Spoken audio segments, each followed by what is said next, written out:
All right, welcome to the definitive SRAM versus Shimano gravel group set video.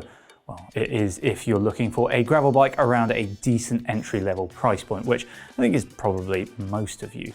It's an impossible debate in many ways, and I see a lot of people kind of getting entrenched on one side or the other. And they never want to switch, but I kind of sit in a happy middle ground where I get to use both systems quite a bit. And if you have about $3 to spend on a gravel bike, you've basically got a choice between two group sets. SRAM's Apex Explore and Shimano's GRX RX820. I'll just call these Apex and GRX from now on. It's way easier. So here's how we're going to do this. I'm going to break it down into these 7 actually meaningful categories. And it is an odd number, so there has to be a winner. But since we know that one winner doesn't automatically apply to every gravel rider out there, I'm going to give you a system to help you figure out your winner. Let's get into it. All right, category number 1, shifting. Chances are the first thing that you'll do when riding your bike or trying a new group set is to shift. Now, if your shifting is off or the system is slow, it can spoil a nice ride. And I have to admit, I love optimizing my shifting, dialing it in all perfect. Honestly, it's a hobby on its own. But these are two very different systems. Shimano's is mechanical, bringing dependability and a nerdy love of indexing gears with an old tension dial. SRAM's is fancier. It's electronic and fully wireless, and I bet the fact that it goes zip zip is, well, quite key to most people. In practice, both are only ever as good as you kind of set them up. So whichever one that you get, in fact, whatever bike you're riding, make sure you learn how to index the gears correctly. Keep on top of doing so, or take your bike into a local bike shop regularly.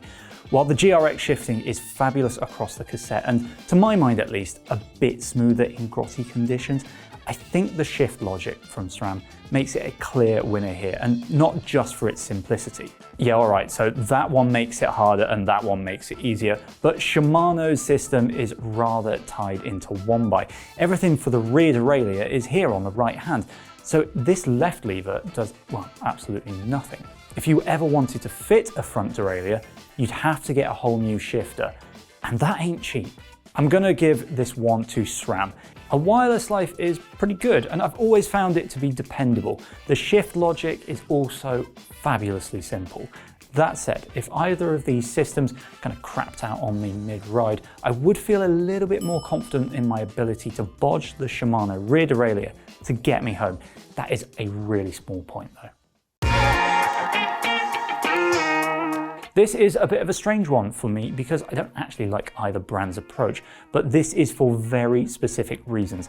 Let me explain.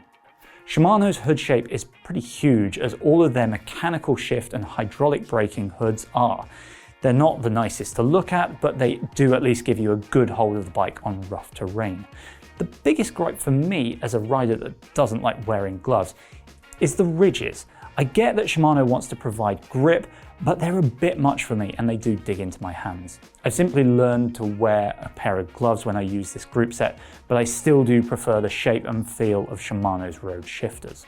One really good thing that Shimano has done is to look at the trend for flared drops on gravel bars. These used to put the lever in a position where your hands would sit mostly on the edge. SRAM made a big improvement over the old ETAP shifters, but this boxy shape isn't actually one that I love. They always seem, to me at least, to sit oddly on the bar, and I've never been able to get comfortable on these hoods. I think Shimano just edges a win here. Might seem like a boring feature, but having good brakes allows you to ride faster. Now, if you brake later into a corner, you will go faster. If better brakes give you more confidence like they do for me, you'll ride faster. It's very, very simple. The Apex brakes are solid performance with loads of powers, but the levers always feel a bit wooden to me. It's like there's no defined progression through the lever travel, and that simply makes the brakes feel quite wooden and less refined than GRX's servo wave brakes. If you hadn't already guessed, I prefer Shimano's brakes here. The servo wave tech is basically a roller cam just in the top of the lever, and that makes the progression really ramp up through the lever stroke. On the bike, it mimics the feel of a rim brake in that you get a lot of lever travel to start with without too much braking happening. Then as the pads contact the rotor, less and less lever travel is needed to produce more and more power. Sounds odd, I know, but it feels great. And before you all go down to the comments telling me that SRAM's brakes howl or Shimano's are like Randy Fox's, I'll say that both systems are perfectly quiet and well behaved if you keep them free of contamination. A point on the board though for Shimano. Both of these have really good customization features. Shimano gives you a choice of 3 gear combos, from this adventure-ready Unstoppable to the tighter 2x Unbeatable setup. The GRX, GS and SGS derailleurs also have a neat trick up their sleeve. You can swap the cages on them, making it just slightly less expensive to swap between the standard and the super wide cassette. With SRAM, you'd have to buy a whole new Apex Eagle derailleur along with the other bits. I'll admit that's not going to be groundbreaking news and it will benefit a small number of riders, but it is good to see Shimano providing a sensible solution both for riders and the environment. That said, SRAM definitely has the edge on customization. Their app is fantastic, like really, really good. You can do all sorts, from tuning the shift speed to analyzing gear usage. Shimano has made significant improvements to its app, but given this is a mechanical group set, there's no connectivity to speak of unless you opt for the much pricier and 2x only GRX Di2. There are also better options and add-ons for Apex. This is a budget electronic group set, but you can have mechanical versions if you prefer. There's also an optional power meter, which you won't find on GRX. An easy win for SRAM.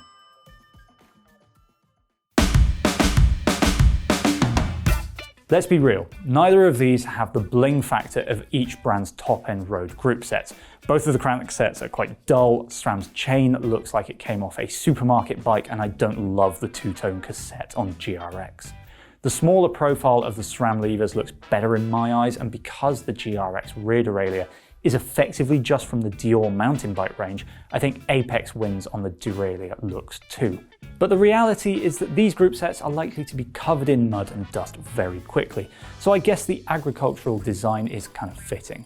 SRAM takes this one for the wireless design. Alright, on to weight. GRX in the Unstoppable form with the big 51 tooth cassette is lighter than both Apex options, so if you're looking to create a lightweight gravel bike, GRX would seemingly be the way to go. But how does that translate into bike weights? Because sometimes brands leave essential bits off those weight claims, like batteries and cables, which is kind of essential if you ask me. Canyon's Grizzle CF is available with both group sets, and the weight difference is a mere 166 grams in Shimano's favour. So hardly worth writing home about, but a win for GRX nonetheless. This is where I think things get a bit complicated, because Apex is a fourth tier of what SRAM offers. The RX820 version of GRX is the top-end stuff, though I guess the Di2 version does sit above it about £2,100. We're still waiting for a 1x Di2 group set. Clock is ticking, Shimano. Apex Access Explore, as we reviewed it with the optional power meter, would cost you just under £1.5 grand. Should we all just have a moment's silence for the days when you could get a bike for that? I know. GRX with a similar build but no power meter costs 1,350 quid. So cheaper, yes, but it's a mechanical group set up against an electronic one. There's also no power meter. But it is Shimano's top-end offering, and it borrows a lot of bits from the Dior range. That makes it equivalent to Ultegra on the road side of things. So in terms of value, I would say that's way better. Putting together a SRAM Force Access Eagle 1x group set would set you back around $2,240. So it'll be very interesting to see the pricing if Shimano released a wide range 1x Di2 version of GRX. Again, Shimano, please get on with it. The way to clear this one up is to look at bike prices, because let's be honest, most people buy a group set when it's actually attached to a bike. I'll use the Canyon Grizzle CF again. The GRX bike is quite a bit more expensive at £2,800. You can have the Apex bike for £2,350. A 450 quid difference would certainly make me think long and hard before buying. So for now, with all things considered, I think SRAM wins on price. But don't at me in the comments yet. There is no clear winner to a choice such as this one when the options are this close. You might prefer the look of GRX or value shifting over braking. That would make your winner SRAM. So I've pinched Marques Brownlee's basic system to help you pick your winner, and it is honestly beautifully simple. All you need to do is pop these 7 categories in the order of importance to you, and then give them a rating of 1 to 5 based on how much you care about it. So let's go through it for me. I care the most about braking and shifting, I would say. Equally important, as I think that they impact my experience of a group set most. Then I care a lot about the feel of the levers in my hands, and cycling journalism hasn't exactly made me millions, so price is right up there. Looks matter a little bit, but customization isn't that important to me because I tend to set a group set up and then kind of leave it alone. Then just give those points to the winner of the respective category, and the winner for me is Shimano. But for you, customization and shifting might be the most important, with braking ranking a bit lower than SRAM would be for you. And then you don't have to stop at those categories, like add your own, like power meter availability. So as it turns out, picking a group set is really subjective, and you're going to be living with the choice for a while. So take your time to run through what's important to you before you choose. We have got review videos of both systems just floating around here if you want a more focused look at each system. For now though, if you found this video helpful, hit the like button. Should you want a specific head-to-head video made, pop a suggestion down in the comments, and as ever, do make our summer brighter by subscribing. It would be great. Thanks. Cheers. Bye.